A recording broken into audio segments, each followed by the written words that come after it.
Hi, my name is Kimberly, and for my Sociolinguistics project, I'd like to talk to you a little bit about language death. You know, when you probably heard the term for the first time, you wondered, what is language death? For me, the first thing that popped into mind were languages like Latin or Aramaic or other languages that we just don't speak anymore. These are good examples, but a simple definition for language death is when the last speaker of that language dies.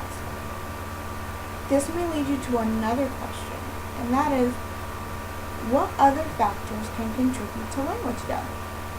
I can answer that for you. There are many factors that can contribute to language death. However, I'm going to just discuss 3 of these. The first one of these would be what is called a forced shift, and that is when the government or politics come into play. This is when, you go to a country and they have, each of them have their mother tongue, their language for that country. For example, in the United States we speak English, in France they would speak French, in Japan Japanese, and so on and so on and so on. You have to know these languages in order to receive government services, to attend school, or to get a job. And when this happens, you would learn the language of that country, and then for some, that language, your mother tongue, would die out. The second reason for this language death is population loss. Population loss will result from natural disasters, disease epidemics, or economic upheaval, anything that can wipe out a population.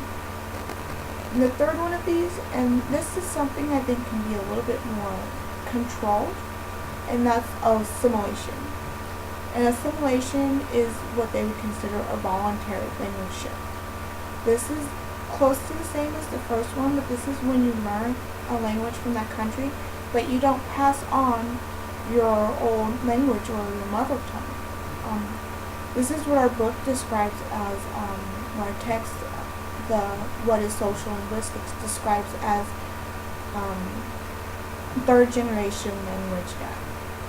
And this is when the first generation will speak the old tongue, and then the second generation will come in and they will speak both the old tongue as well as the language from a new country. However, the third generation will only speak that language from a new country, not having learned the language from the old country.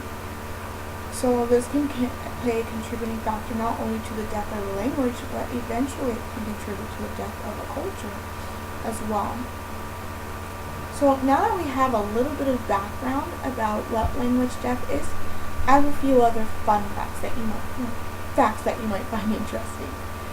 One of them is, out of the billions of people that live on this earth, there are only 10 major languages.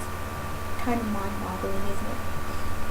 Another one of these is that according to a Rosetta project that was done back in March of 2013, 46%, or that's 3,000 plus languages that are spoken today, of these languages are endangered. This means that about one language in 3 months dies out. Not really positive, is it? However, on the positive end, this leads to the third fun fact that I was thinking of.